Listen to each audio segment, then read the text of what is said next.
so weird not doing it in our space. I'm used to the cameras. Hey everyone, welcome to VR Verdict Podcast, episode 137. I'm PJ. Here with Style Pigeon, talking about all things NFT and crypto. How's it going, sir? It's going great. I'm actually glad to be here.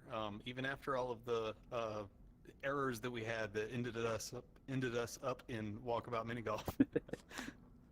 Long story there, we won't get into it, but yeah, we're happy to be in this nice, cozy submarine. Yeah, they're currently being attacked by a giant squid, Yeah. but he'll leave us alone. We only need an hour. We'll be fine. Um, yeah, it's great to talk to you. I've played with you guys in this game a lot, and it's our first time kind of one-on-one and all that, so it's great to do that. But you're here to school Absolutely. me in NFTs, crypto. I literally, and I feel bad about this, I have zero idea about any of it. So Okay, well feel that's free actually to, awesome. I think that's a really good place to start because everybody sees a lot of media and news about crypto, but very few people actually take the time to, well, we say DYOR, right? Do your own research and actually look into what the technology is and why everybody thinks it's going to be great. Um, and unfortunately, there are kind of two schools about that, right? There are like the what I would call legitimate crypto people, and then there are also people who are in it just kind of to make some money. yeah, And those two schools kind of go back and forth with, well, one of them is always reported in the media, and that's the people making a lot of money. That's sure. what everybody hears about, but they don't know about the people, quietly stacking in the background. Yeah, and it's funny, like I said, I played with you guys in your group. You have a great group, by the way. It's always fun to hang out. But yeah, I Oh, thank hopped right in. I don't know, probably 6 months ago or whatever. But you said stacking. you. Like Yeah. you guys have all these terms. I'm like, I don't know what the fuck you're talking about, but it sounds fun. Like, So, okay, so I wasn't sure exactly where you were at with, we'll call it Web 3. Um, but why don't I uh, just go ahead and start, and you can ask questions along the way, sure, and I'll check in with you, make sure you're with me, and all of that, and we could just walk through the basics. awesome. Okay, cool. So, just for everybody at home, my name is Style Pigeon. I hang out with a group of NFT artists who are building some really cool Web3 stuff in a project called the Bitcoin Badgers. And I also run a podcast called Gingerly, which Yeah, is a great show. We basically get together and try to do exactly what we're going to do tonight, which is gingerly introduce people into what we call Web3 and cryptocurrencies and all of the NFTs and all this crazy stuff that there's a lot of buzz about right now. But um, we try to take a very reasonable approach, and we're very slow about things. My risk tolerance is through the roof, or sorry, actually really, really low. Like I don't have a high tolerance for risk at all. So I'm kind of the guy to ask the stupid questions and be like, is my money going to be okay?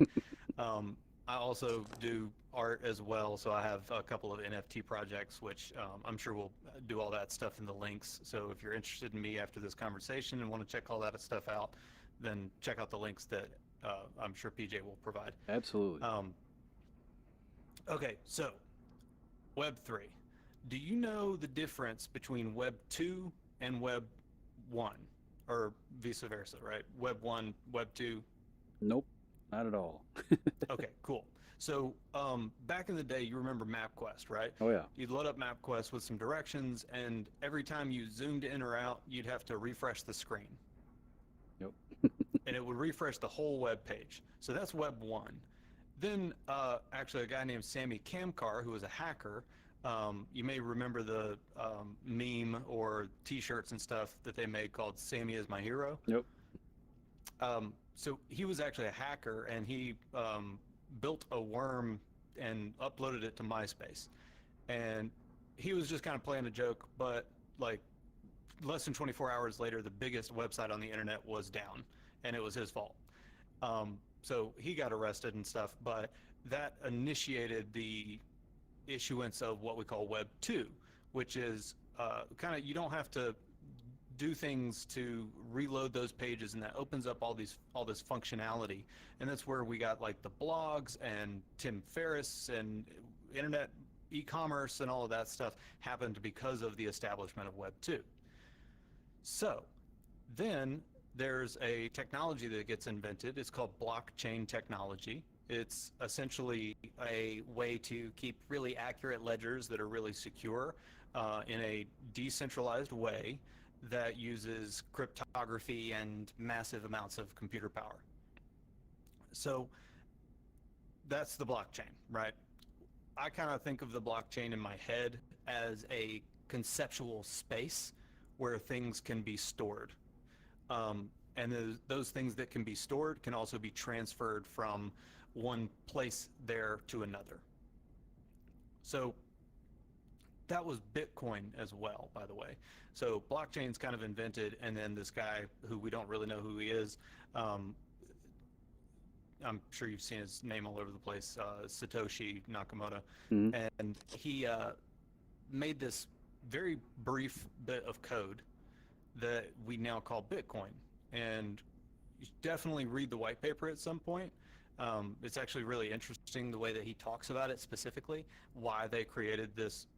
He or she, nobody knows who it was, but this person created this thing and talks very eloquently, I think, in a white paper about why. And the idea is to be able to have a peer-to-peer transfer of wealth, right? So he creates Bitcoin.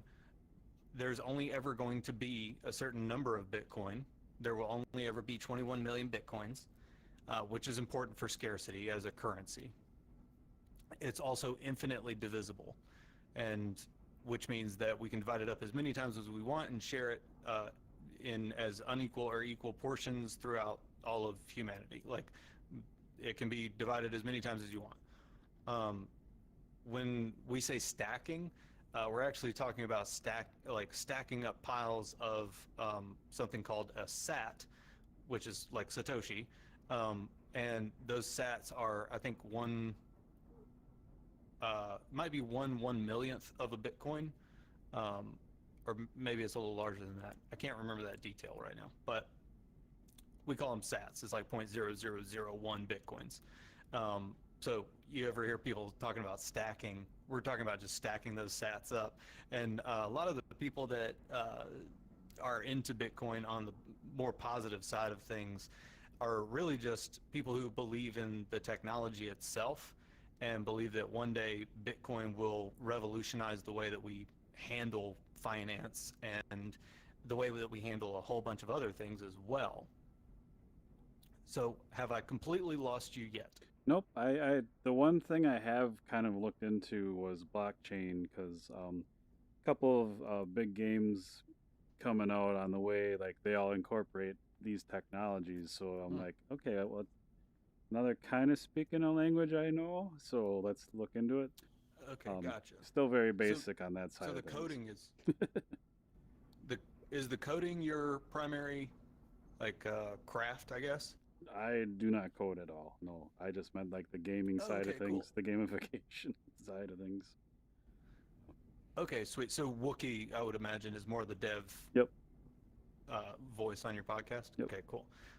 Sorry, I tried to watch some episodes, but wanted to clarify. Yeah, um, it's funny we're brothers okay, and we cool. sound similar and people get confused all the time who's who, so I get it.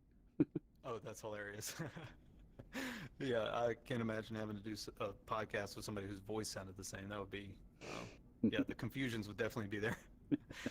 Okay, so that's blockchain in a really tiny nutshell. Yeah. Let me actually pull up my doc here. Um, okay, so I mentioned the only 21 million ever. I didn't mention really anything about decentralization. Decentralization is the dispensing of authority throughout a network. So Bitcoin runs on these things called nodes. And essentially it's just a hub or a computer that's hooked up to the network. And you can do all sorts of interesting things with those nodes, but the primary purpose of them is actually to store the ledger. And that ledger is constantly checked throughout the network to prevent, well, specifically to prevent double spending on the network, right? Like I give you $1 of Bitcoin, and then I give Wookie, I'm gesturing with my other hand, and then I give Wookie $1 over here, but it's the same dollar. That was a big issue with the initial idea of cryptocurrency, is that you couldn't quite manage that properly. So Bitcoin kind of solves that issue by distributing that ledger all over the world, and thereby there's like a majority check to confirm the ledger, which is really cool because that makes it also basically impossible to hack. Or actually literally impossible to hack. The only way to disrupt the network is to own 51% of the nodes, which at this point is, we'll say, unfeasible. Like Sure. it's not something that can really happen at this point. Um, so let me back up a little bit, and I'll tell you a little bit about how I got into all this stuff. All that stuff that I just told you about Bitcoin is, one, really interesting to me. But the effect that it can have is even more interesting to me. Not a big fan of the traditional finance system. Definitely hasn't done me any good, and I can't really have any control over what's happening. It feels really insecure to me, especially now, with inflation and gas prices and all the craziness going on. So Bitcoin kind of solves that problem for me, because it's important to me to not give my control and my responsibility away to strangers. I don't want to do that any more than I have to, because I think I should be responsible for my life. I believe in individual sovereignty and a whole bunch of other stuff that's kind of political, but it's really important to me to own my own wealth and Sure. actually have that property under my name. Um, right now, Bitcoin is solving that problem by providing something that I can prove belongs to me according to this massive unhackable network. And eventually, I believe it'll be the primary mode of exchange at some point. Um, that's what I think is going to happen, is because the fiat markets are going to crash, and economies are going to be really desperate for some other mode of transfer to store value. And actually, we've recently had a really cool use case with the war in Ukraine. People were fleeing Ukraine to get out and were being stopped at the border, and there was some corruption involved, and so they're having all of their assets confiscated. So like you've got all of your savings in your wallet in your pocket, right? Hmm. And you go to cross the border and they just take that, and Yeah. it's like, nope, can't take that with you, sorry. And I mean, you're screwed. But some people actually would move all of their assets into Bitcoin, memorize their seed phrase so that once they had crossed the border, they can just hook up a computer, redeem that wallet, which is a little complicated, but it's actually pretty easy to do. Once you see it done a couple times, you're like, oh, okay, I understand this now.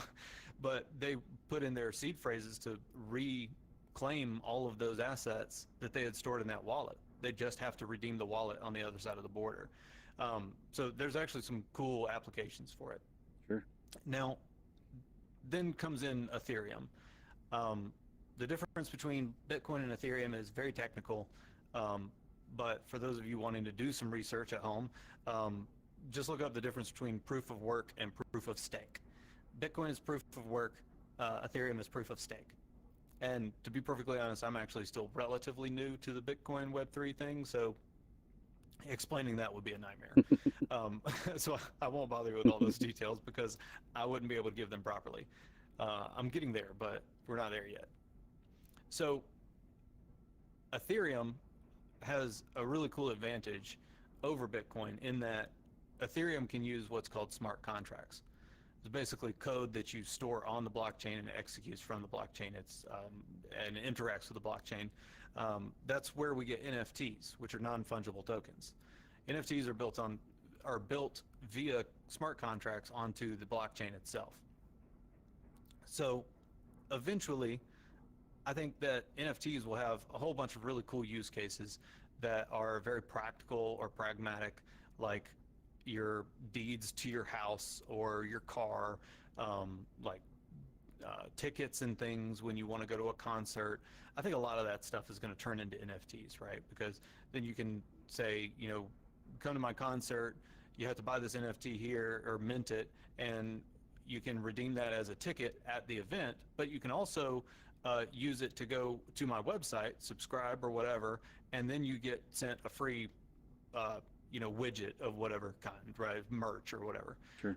So there's a lot of functionality there for artists specifically, which I think is why this is my theory. This is not proven by any stretch of the imagination, but I think that's why NFTs are so art focused, is because that decentralizing force that I mentioned with Bitcoin um, has kind of permutated itself throughout that, or promulgated itself. I think I used the wrong word there.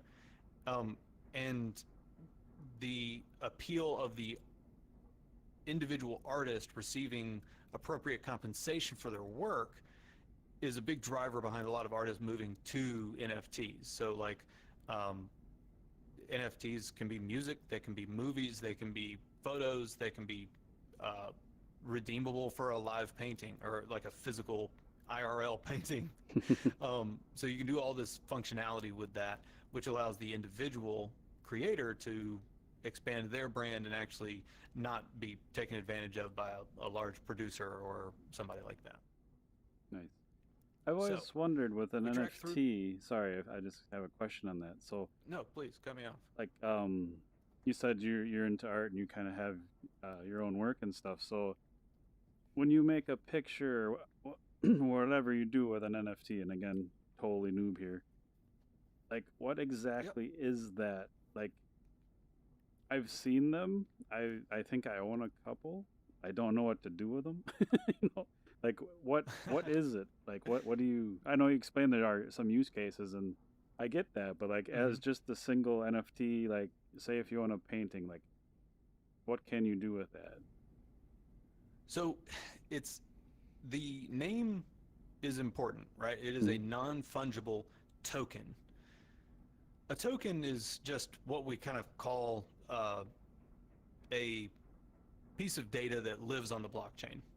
That's the way that I like to talk about it because it's not technical at all and it's very easy to understand, right? It just, if you think about that blockchain being a separate space, the NFT is just an object that, or an asset that lives on the blockchain, right? So it's a token. It goes from wallet to wallet, but it's all on the blockchain, right? So what it actually is past that in a technical sense, I'm not really going to be able to say. But the in addition to being a token, it's non-fungible, which means it's unique. So when NFTs are minted, you're getting a unique piece of digital asset. Now, you might want to pick that up. You're asking kind of like what you do with it, right? Um, a great example of a piece of art would actually be my friend Phoebo's project. He did a AI generated collection of images, which we wanted to have uploaded, but the darn thing.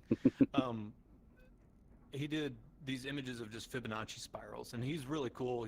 He's actually a technical analyst and risk mitigation specialist. So he's very, very smart and all this stuff, and I don't get any of it by comparison. But he actually did this whole series, and it's like, if you hold one, you get access to him and his charts. And it was only a small collection, so he can do that, right? There's like 10 of them or something. So he's got 10 people. He's like, yeah, if you ever have something you're wondering about, hit me up. I'll send you a chart.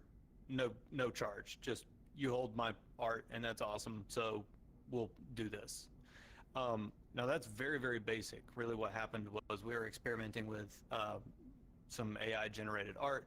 He loves Fibonacci spirals, so naturally that happened, right? And he was like, he was thinking about launching his own project at some point, and he'd never done it before.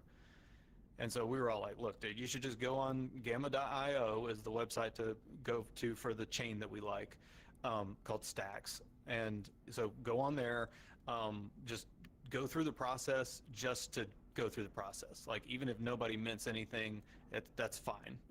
Just check it out and see what it's all about. And so he did, and actually just minted out his 10 images in like a day, um, mostly because I think all of his friends were like, yeah, we'll definitely pick this up because it's cool art too. So now I've got a Fibonacci spiral that's sitting in my wallet that to me is really just cool art. I'll go in there and I'm using my other hand to hold my phone. I scroll down and just check out my cool pieces of art that I have that I really like. Weed Monsters is another great example of that. They're these little monsters that look like they're made out of marijuana buds, right? And they're just super cool. I just really like them. They're purple and green and stuff, and it's awesome. I don't know where they're going with that project at all, um, because I just saw it and it was relatively inexpensive, and I was like, I want this piece of art. So that's kind of one way to treat it, right? I just kind of like So, stay interested in a couple of projects, and if they do cool stuff, great. If they don't, I'm just kind of having fun collecting cool pieces of art. so when you say piece of art, so you can view it on your phone. Um, can you? I'm sure there's probably some apps maybe in VR. Like, can you load that up and like have it on a huge wall? Like, really, do whatever you want with it after you have it and own it, or what?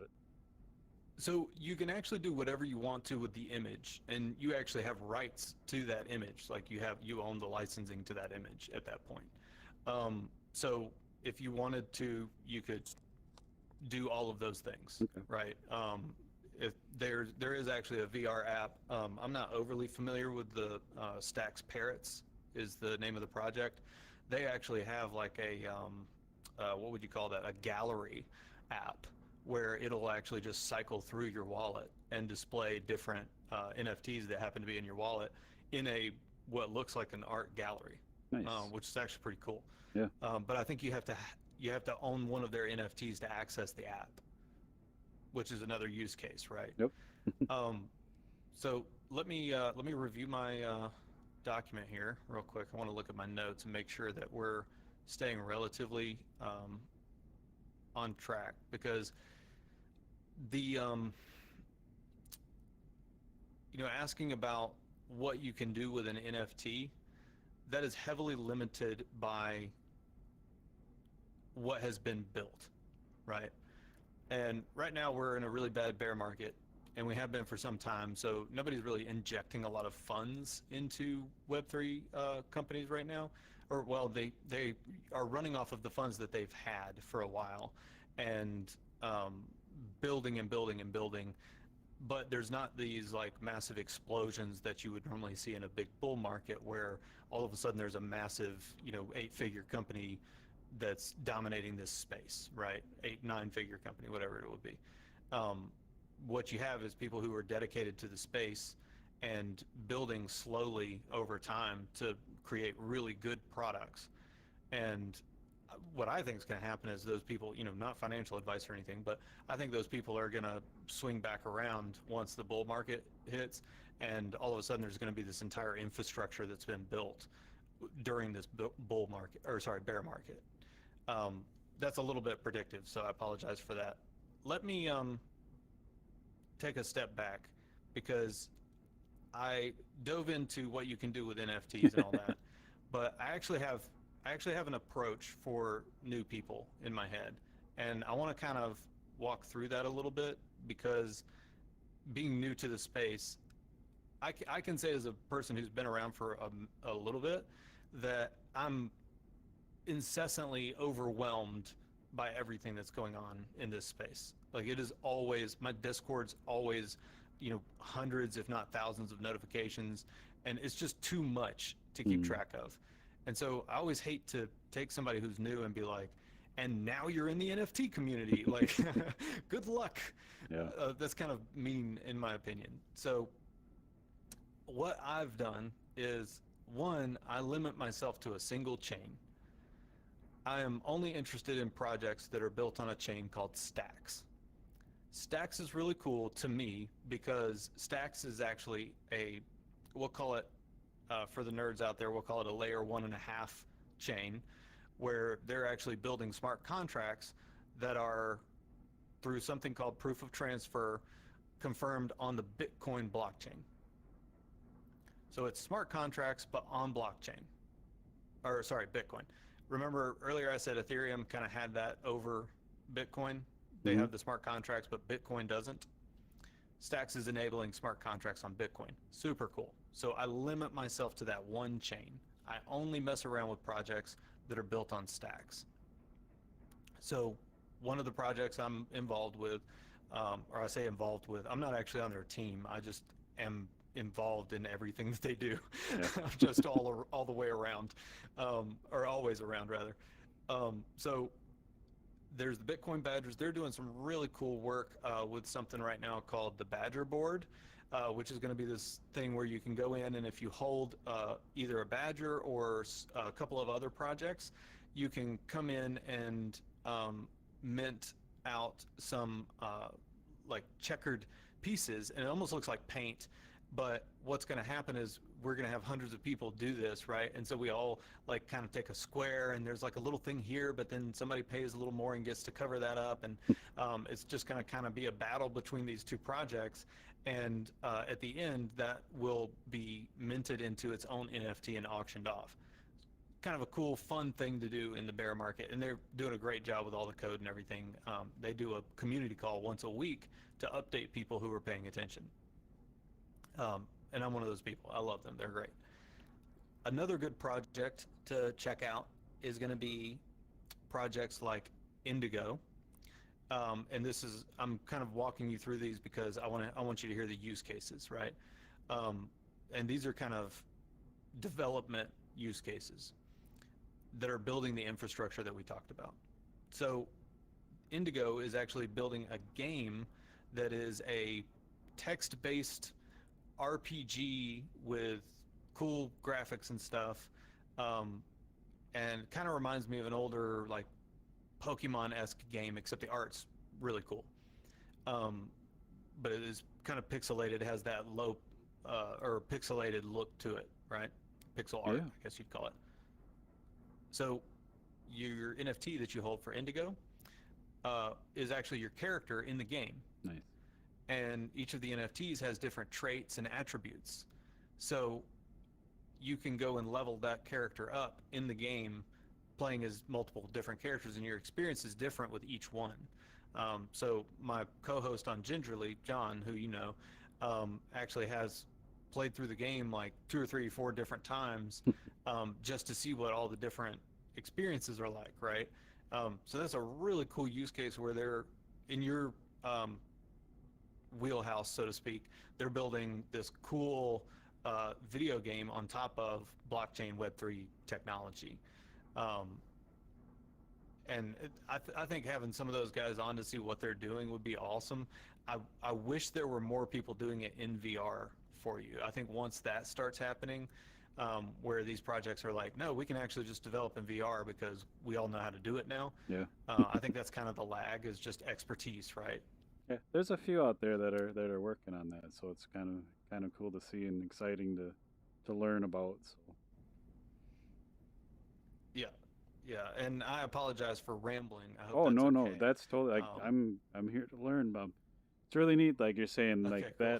that NFT like that you own, that's your character, and that's just really cool because it's like my simple mind is that's like me saying, okay, this dollar bill I have in my hand, this is my character in Paper Mario, and that's what I'm. Yeah, well, I mean, that's kind of actually how it is, right? Because Yeah, all U.S. fiat currency has a serial number and everything, so they're actually unique. You can't track it like you can with blockchain technology, but you can kind of track. It's just a really, we'll call that analog blockchain, right? Okay, so let me tell you about another project because I'm just going to kind of talk about these projects and give you the examples. Nonish. Nonish is building a game. Um, I don't know if you've seen any of their images or anything yet. nope. Okay, so they're flipping cool. They're all hand drawn, and it's got this like weird, like mushroomy, trippy sort of vibe to it. But they're all hand drawn, and they've got like little goblins that are called I don't remember what they're called. They have cool names. They have this cool like universe that they're building, which is insane because it's super deep. This is one of the projects that I wish I had more time to keep up with, because they're always doing so much. If you hold certain NFTs, it actually on a regular schedule builds up a Discord native currency that you can use to be involved in different projects and things that they have going, like their poker nights. You can also win those Discord native currencies back, stuff like that they're doing that's really cool. That's if you have a certain number of them, you have an opportunity to acquire certain select groups of NFTs. Like they're just doing something called, I think it's Shafts of Light. They're much more elaborate hand-drawn images that are also really, really cool. They're working up to all of this stuff. And this is one of the things that I think is really relevant to VR development specifically, is they started out with just an idea, essentially. They were like, we want to build this. And we think that it would be really cool if we could do it in Web3. So they used Web3 to develop enough funding to continue developing and building as they're going.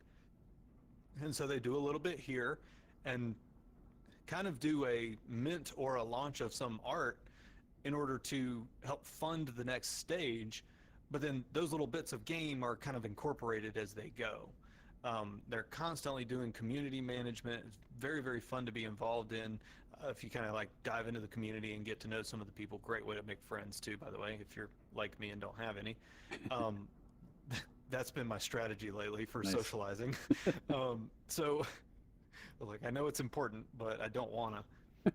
So anyway, they're building all this cool stuff, including eventually they're gonna have Nanish kingdoms, which will basically be like a, you know, like Catan has the octagon or hexagons that you mash together, and each one's a different tile.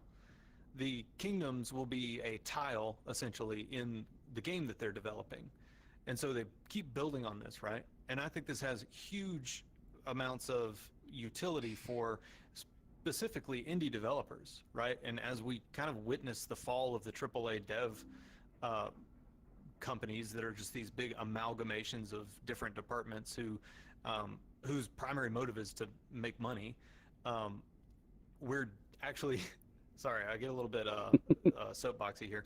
We're actually decentralizing the power involved in video game creation, right? So a couple of developers can start a really cool project, and if it's a cool enough project, they can keep building and keep building and keep building until it's actually a fully realized game. And that's part of the power that Web3 is going to bring to the internet space. It really is genuinely the next evolution of the internet, and things like Bitcoin and stacks and NFTs are going to power all of that infrastructure that we're now building.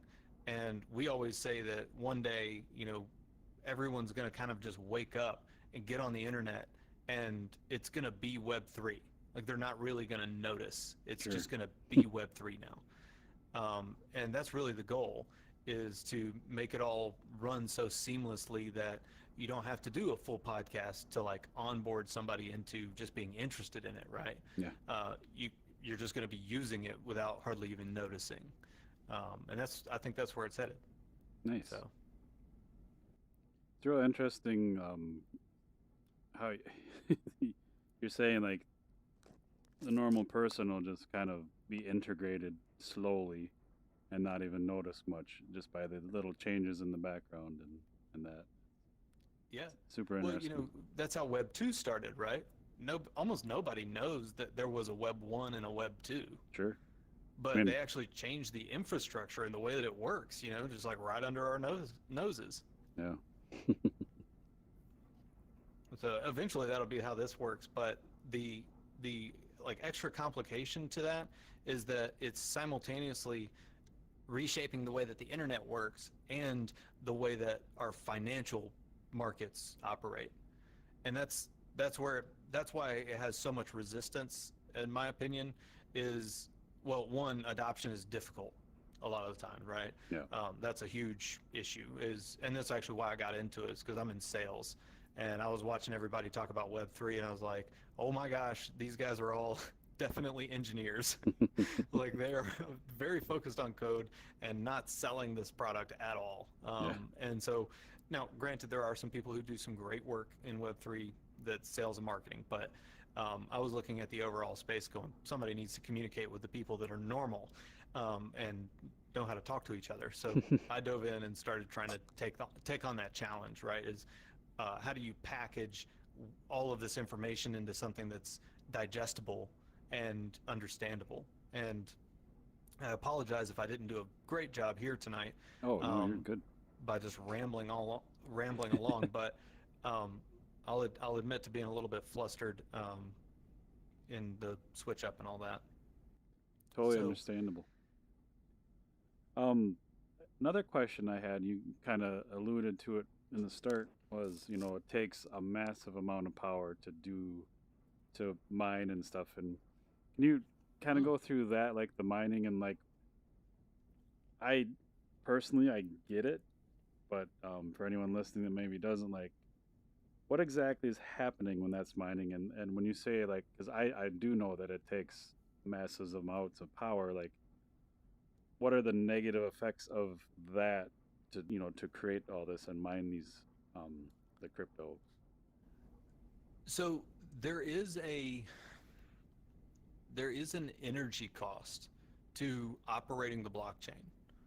And this is actually a big conversation. John and I actually did a full episode on it, or well, this and a couple of other things. The episode's called "What the FUD." I think it's episode 3 or something. You can get it on Spotify, or YouTube or anything like that on the Bitcoin Live network. But anyway, sorry, quick plug. No, it's awesome. So with the way that mining works, it does have an energy cost. The question is, what is that energy cost exactly? How much energy are we talking about? And the fact of that is actually that right now, Bitcoin uses about as much power as all of the ambient power usage that exists, I think, in the US, but that might also be a global number. Either way, globally, people leaving their cell phone chargers plugged into the wall, Hmm. that's the same amount of power as Bitcoin currently uses. So there's a lot of stuff out there about how, like, Bitcoin's going to boil the oceans in 3 years or something like that. That stuff's not actually accurate. More and more studies are being done to actually collect that data, and they're finding out that we're actually not doing a bad job at all. There's also several companies who are actively, a large portion of the mining companies are actually figuring out ways to use completely green energy to operate their mining facilities. So the bigger mining facilities that have tons and tons of hash power, which is the GPU rate that you need to solve the algorithms that actually produce Bitcoin, called solving a block. Um, when they're solving those blocks, they're actually actively trying not to make a carbon footprint, and actually some of them are carbon negative at this Nice. point. Um, so I'm really happy you asked that question, because that's something that needs to be talked about. Is um, as Web3 comes along, are we going to have some serious environmental issues? And the answer is no. I don't think we're going to have any serious um, issues, because also Bitcoin is scalable. Once it gets to a certain point, it doesn't go up anymore. It just keeps doing its thing down here as far as the energy consumption, but is also eminently practical. Nice.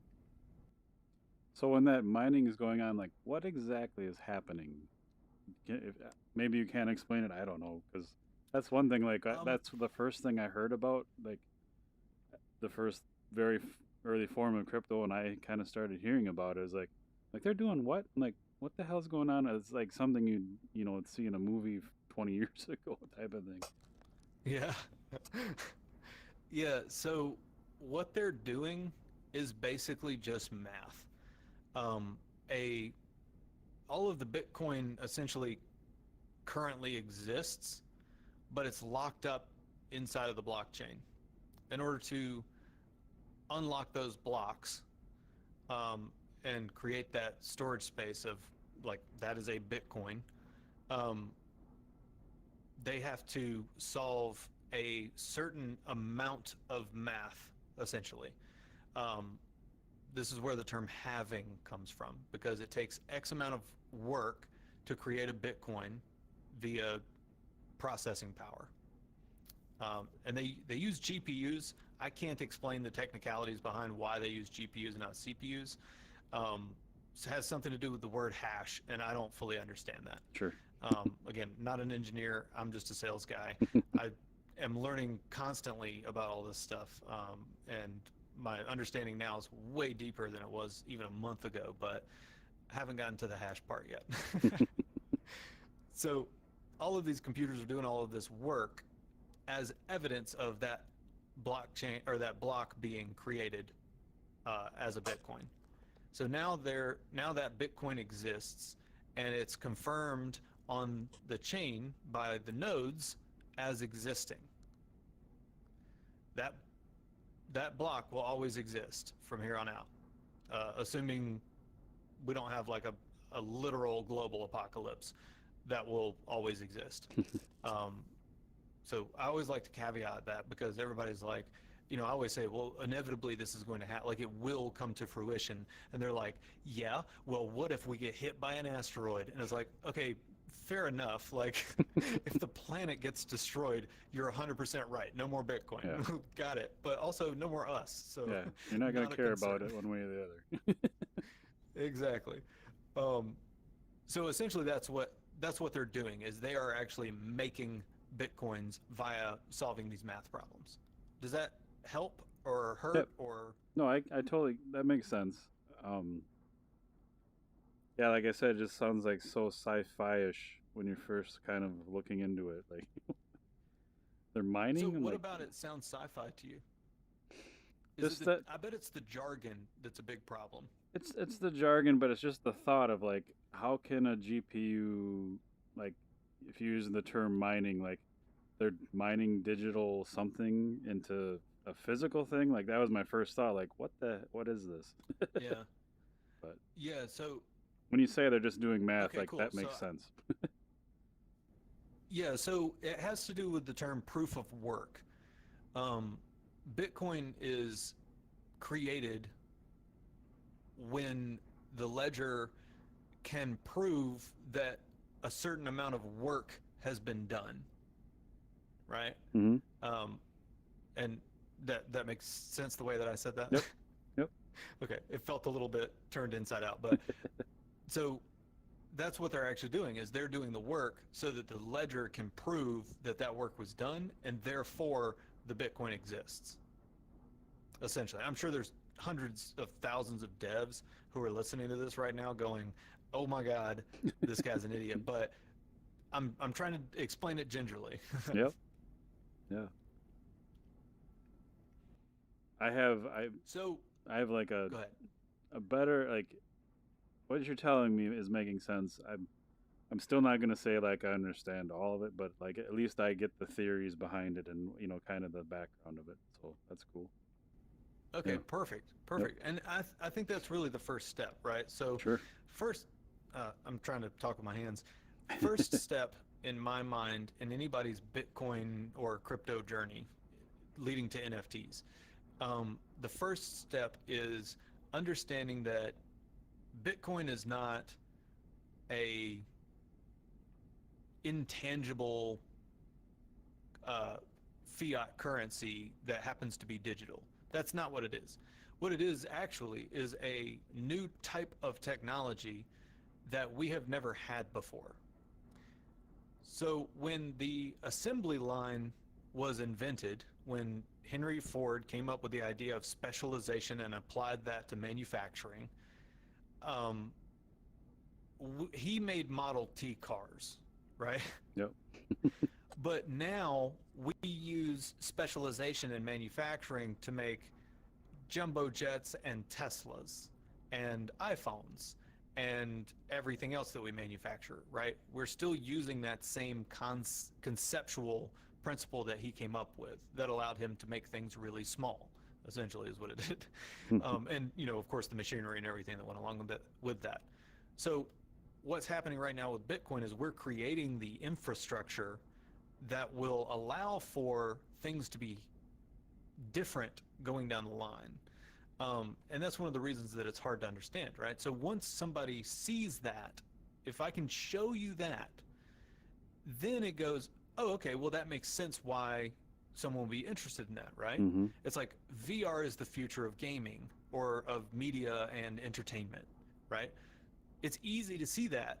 And you're like, oh, dude, well, as soon as VR headsets are reasonably affordable, I want one because there's going to be some sweet ass games and stuff coming out. Like, I want to be a part of that and experience that. When it was like, put your phone in a headset and view it, not interested. But now that I've got an index, I love it, right?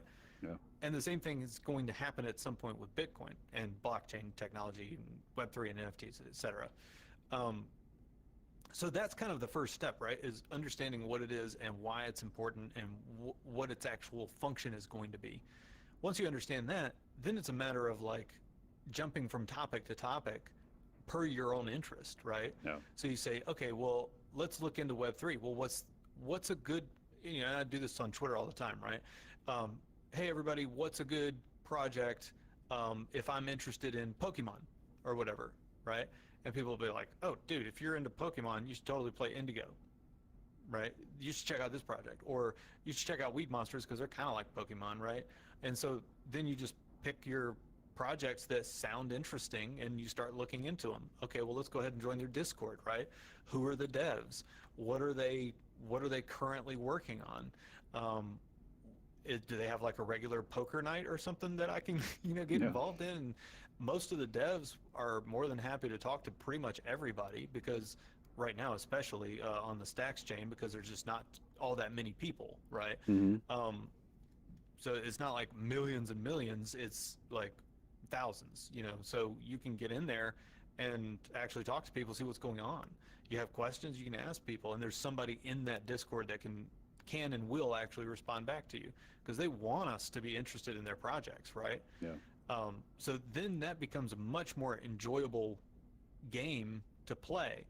And then you end up, one of the big things that got me into all this is getting involved with the Bitcoin Badgers just to play this game, right? Yep. I just thought it was cool and I wanted some friends. So I started playing and, I was silent at first. I just kind of started hanging out and playing and stuff. And every once in a while they'd be like, oh, hey, and actually this happened the other night.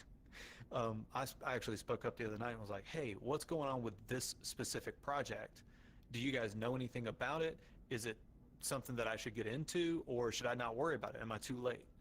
And they told me honestly exactly what was going on with the project.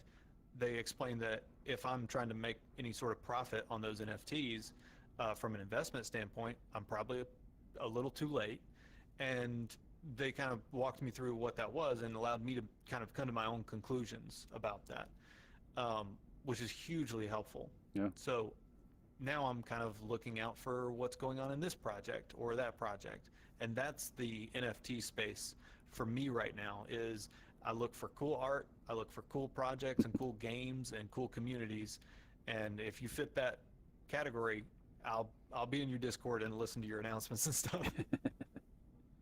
Yeah, it's funny. I was playing with the Bitcoin Badgers the first couple of times, and we were playing Walkabout, which we're talking in right now, like you said, and got a couple holes in ones. And they're like, "Hey, we're gonna give you this." I'm like, "I don't know what that means. Give it to someone that can use it, because I really don't understand right now. Maybe down the road, but yeah, there's that's awesome. a great group of people and very charitable and like you said, just fun to hang out with. It's really cool. Yeah, and I do want to mention this is it's really, really helpful to have a person who is slightly ahead of you in the Web3 space. So like as you look into this stuff and maybe do a little bit of your own research or whatnot, if you have any questions and you're like, I have this thing in my wallet, but I don't know what it is. Do you know? Please message me and ask, or message John and ask, and we're more than happy to help with that stuff because our whole thing is adoption, right? Yeah. We want people to be interested in the same cool stuff that we're interested in. So if you're out there and you're struggling, like reach out on Twitter, figure out who's in certain places. See if you can message the devs. I mean, why not? I'm sure they'd love to hear some feedback Yep. about where their user experience is going awry, right? Yep. They want to know that stuff, and they'll make it easier. The first NFT project I ever launched was called Styled Pigeons. It was actually just images of male models with the heads of pigeons on them I saw because I that. thought it was hilarious. And yeah, I have some knowledge in Photoshop and was just hanging out, having a fun time. And I got to a certain process. I launched it on Gamma.io, which I mentioned earlier. Super cool website to check out. They do a lot of the stuff involved with stacks as far as NFT generation, minting services, and that sort of thing. Love the crew. Um, but I reached out to them that day because it's the first thing I've ever done in the space, and something went wrong with it. So I messaged one of the support people, and they got back to me the same day, and they were like, "Hey, we see your complaint. What exactly is going on?" They talked to me a little bit, and they were like, "Awesome, let me go ahead and get that pushed through for you." And they just handled it on their end, and all of a sudden, the issue was actually that my NFTs couldn't be traded, which is actually just kind of like a waiting period. But he cut the waiting period like in down to a quarter of what it would have been just because I reached out. Nice. Um, Not that they'll always do that, obviously, but Yeah. in my case, I got lucky, and it worked out great. So the space is very, very welcoming. That's awesome. I appreciate the time and the explanations. I think I have a better grasp on the base, like the overall. So that's pretty cool, pretty helpful. I'm hoping some of the listeners and watchers have gotten the same um, out of this talk. But yeah, before not that we have to end or anything, but before we do, you're a big Rocket League guy. Like you said, you play Yes. a lot of VR. Is there anything about that stuff we want to talk about, or? Well, actually, I have a cool question for you actually about VR development. Um, so I've been struggling with this for a while. I would love to develop an idea that I have for my own game, Mm-hmm. but I'm not a dev. So it seems so insurmountable to me. Um, I actually have an idea for a magic casting mechanic um, that I think done properly could really change the magic casting systems that are actually in VR games right now. Um, so I haven't played Wizards yet, but that's on my list. I gotta get through Wizards to like understand all of the casting systems that are available right now um, on the list. But so I was wondering about this because of my interest in Web3 and like watching these guys build this stuff from the ground up.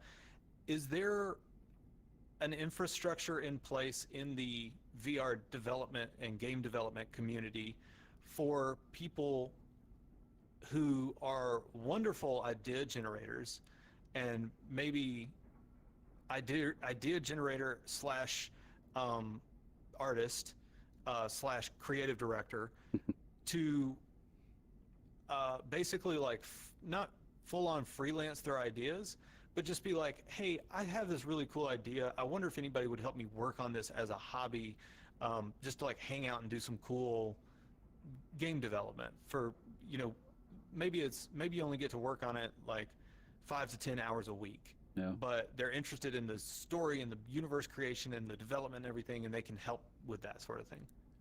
Um, I know personally, again, I'm not a dev by any means of the imagination, but I kind of have a similar goal with the podcast as, we're moving our space to a new platform and a couple other things we have in the works. And my goal is to learn as we do Sweet. that. But I can tell you, there's a lot of people in the community, in the VR community, that are super helpful.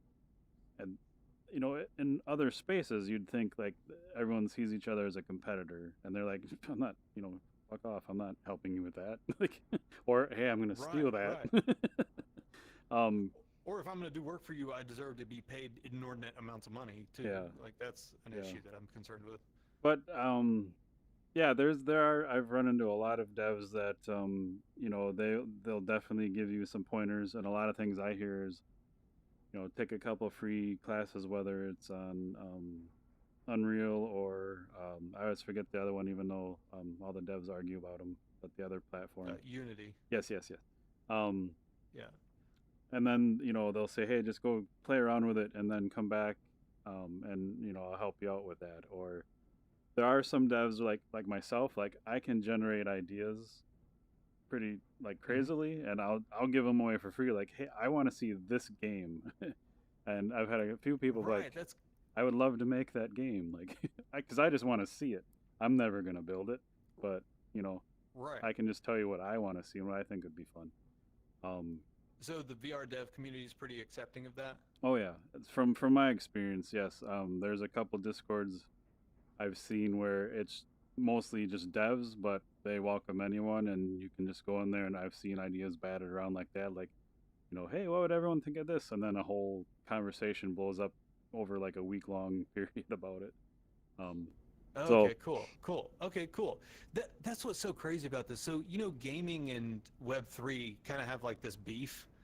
Um, like for some reason, gamers on average really just don't like Bitcoin people, and Bitcoin people are like, "Let me take over your thing," We kind of like want to make everything Web3. Um, and so there's been this like rivalry, but I think the communities are actually really similar yeah, because of the focus on like indie development and the way that that just operates. Like that's actually what Web3 people are doing is indie development, nope, and then that's what the gamers are doing over here is indie development.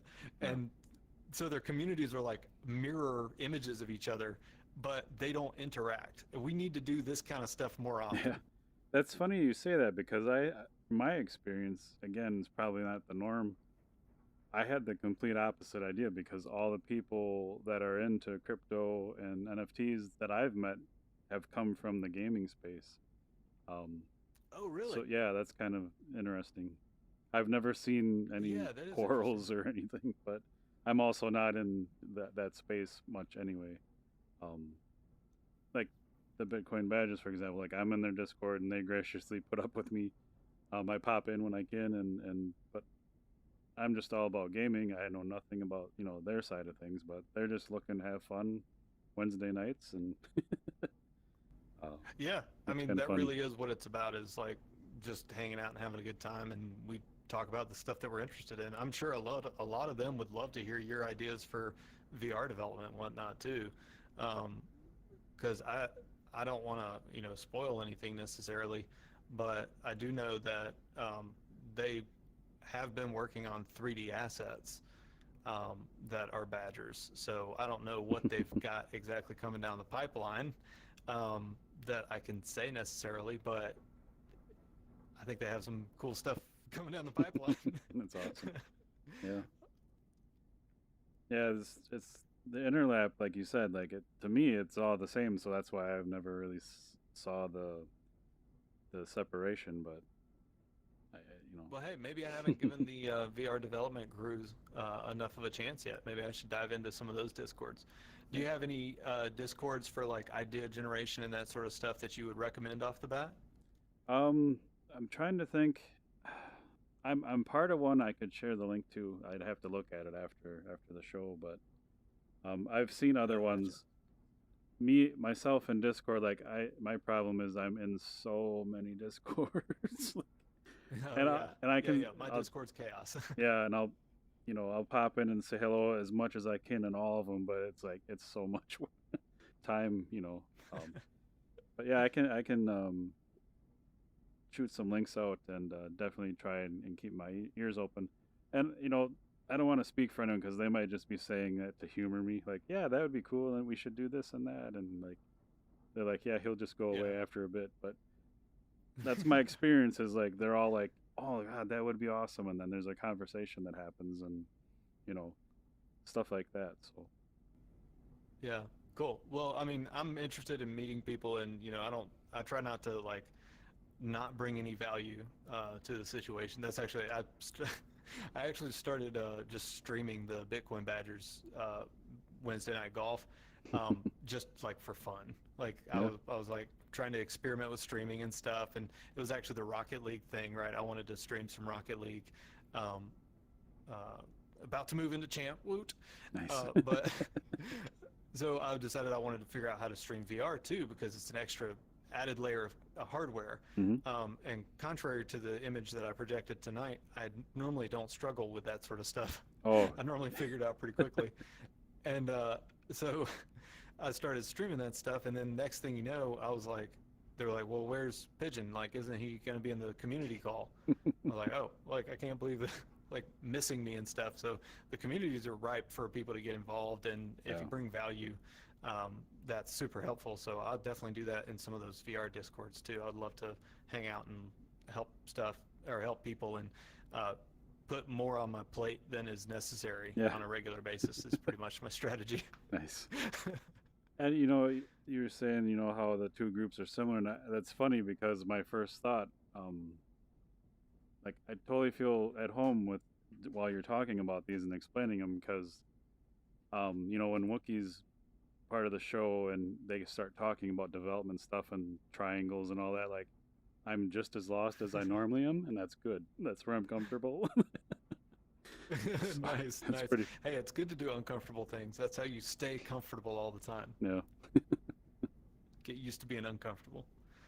yeah, Well, maybe we need to do a part two at some point or something like that, and maybe bring John on so that Wookie can yeah. ask him some questions from the more like development side of things. John's not a developer, but he's definitely better versed in talking about the details than I am. So I think that might be helpful for your viewers if they have an interest in it. Yeah. Other than that, I can actually work up a document for you for all the links and stuff to some cool projects to check out and the white paper and stuff like that so that people can track things down if they're listening to the conversation, if that works for you. Yeah, I'd definitely put that in the show notes, both the audio and video of the episode. So that'd be cool. Okay, sweet. Awesome. Well, hey, man, I actually skipped dinner to be here, so I'm going to go eat something. Yeah, no Um, problem. Thanks for showing up and working through the struggles you had, and glad we got to chat. oh, yeah, no problem. Um, It really was an honor. I feel really honored to be invited on your show, and you're actually a really big figure in the VR community to me.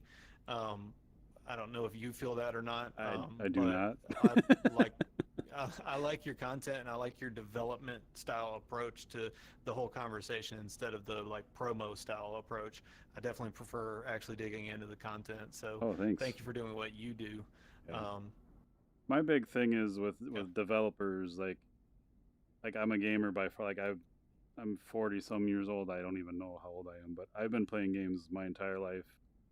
And you start talking to these people and you realize how much work and time and blood and sweat and like that everything they put into it, and it's kind of changed over the years, but you know last couple of years it just seems like with social media and all that, it's just like all they get is negativity, it seems to me. And I'm just trying to like show like yeah, people how much crap really goes into these games to where some people play a game for 5 minutes and they're just complaining. It's like you've only been in there 5 minutes. Come on, like that took 3 years of yeah. someone's life. Like you have no idea. So I'm just trying to. I find that super interesting and ballsy. Like these solo dev teams are So just like putting their lives into things that two people are gonna So see. we actually have a joke that we make on a regular basis where like so we play this game all the time. So if we're in this game and we just like hit an awful shot or something, devs is what we scream. Like because to us it's like we know that people actually say that it's an ironic statement, right? It's like, devs, why don't you do something about this? It's like the devs sitting there going, dude, you just suck at this game. Like, Yeah, like that's exclusively what happened is you're horrible. It's got nothing to do with the yeah, development at all. yeah. It's just you hear the passion when they talk about what they do, and that's what I really like to hear and see. Because in the real world, at least in my real world, like outside of my loved ones, like I don't see passion. I just see nonsense. So I like to get you know Yeah, for I love gaming, so I love to hear people talk about it that are passionate about it is the big things. Yeah, cool. Well, I hope you have something planned to eat. Thanks for your time. We'll definitely do a part two. You can bring John and hear some of the other side of things, and I'll have more questions. Sweet, sounds good. Yeah, DYOR, everybody. Everybody go and follow me at Style Pigeon on Twitter too. Nice. Again, links will be in the show notes. Thanks, man. It was great chatting. Do it again. No problem. Have a good 100%. evening. You too. Yeah. Let's see, how do we get out of here?